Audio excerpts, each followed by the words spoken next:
Con el triunfo del liberalismo y de la industrialización se fue imponiendo una nueva división social, denominada sociedad de clases, en la que las diferencias entre las clases es ahora por el poder económico. Así, la antigua división estamental va a desaparecer, consolidándose, una sociedad clasista. Supuestamente se podía llegar a ascender de puesto ya que se mide ahora por el poder económico, pero no fue así, y se crearon dos nuevas clases sociales: la burguesía y proletariado. La burguesía la sociedad dominante y los proletariados la clase baja. Debido a esto el proletariado empezó a tomar medidas hacia los abusos de la burguesía como huelgas, sindicatos y otras cosas. La revolución industrial significó el aumento de poder de la burguesía y la consolidación del capitalismo, que tenía como doctrina la propia del liberalismo económico y social: el Estado no interviene en la economía ni en las empresas privadas. Las condiciones de trabajo dependían de los empresarios, podían llegar a tener jornadas de 12 a 14 horas diarias. El ludismo fue su oposición al maquinismo, por considerarlo responsable del paro y de los bajos salarios. Artesanos y trabajadores se rebelaban contra las máquinas destruyéndolas, recibe ese nombre por Ned Ludd. También llegó esto a otros países como Francia, Bélgica, Alemania y España. Las primeras asociaciones de trabajadores estaban prohibidas, pero esto cambió en Inglaterra ya que fue el primer país en tener una asociación de trabajadores por si sufrían accidentes, enfermedades o la muerte. Poco después se creó otra de Unions para mejorar las condiciones de los trabajadores. El cartismo. El movimiento cartista tuvo como objetivo la mejora de la condición obrera a través de la vía parlamentaria. Hacían peticiones como el sufragio universal, la supresión del requisito de poseer propiedades para ser elegido diputado, el voto secreto. Pero siempre eran rechazadas. El socialismo utópico surgió de un grupo de teóricos que creían en una transformación pacífica de la difusión de ideas con la educación y con el propio ejemplo, proyectando la formación de futuras comunidades, sin hacer uso de la violencia. El fracaso de esta idea favoreció a la aparición de dos nuevas ideas como son el marxismo y el anarquismo.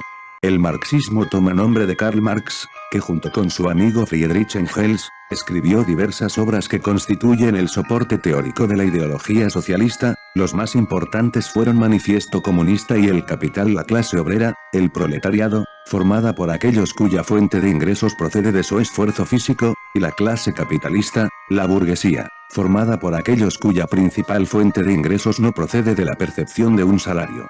El anarquismo se desarrolla en la segunda mitad del XIX y es una alternativa distinta del marxismo. Sus principales teóricos fueron Proudhon, Bakunin y Kropotkin. Aunque no tienen una ideología tan definida, había muchas ideologías como el rechazo de la propiedad privada, destruir el poder del Estado y conseguir una sociedad basada en la libertad individual. La Primera Internacional, aprovechando la celebración de una exposición universal en Londres, tuvo lugar un acuerdo para fundar la Asociación Internacional de Trabajadores. No obstante, desde sus orígenes las discrepancias ideológicas entre Marx y Bakunin contribuyeron a dividir a la AIT en dos corrientes opuestas. La Comuna de París constituye la primera experiencia de un gobierno obrero, influido, en este caso, por internacionalistas, anarquistas y proudhonianos. Francia adoptó medidas más radicales ya que no permitiría que París permaneciera bajo el control de un gobierno revolucionario. Incendiaron grandes edificios, ayuntamientos y fusilaron a muchas personas, por eso muchos países la declararon ilegal.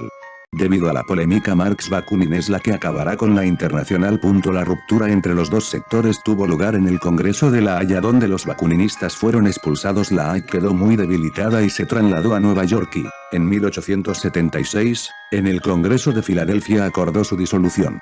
La propuesta de Marx de fundar partidos socialistas obreros para que intervinieran en la política nacional salió adelante. En Alemania se creó el Partido Socialdemócrata Alemán, en España Pablo Iglesias fundó el Partido Socialista Obrero Español, y en otros países de Europa también se crean partidos marxistas. En cuanto a la evolución del anarquismo, siguió la práctica de los atentados terroristas contra las autoridades políticas. Sin embargo, en países como Francia, Italia y España, desde principios del siglo XX, adquirió una gran importancia el sindicalismo revolucionario abanderado por los anarquistas, donde el objetivo final revolucionario se lograría a partir de la lucha sindical.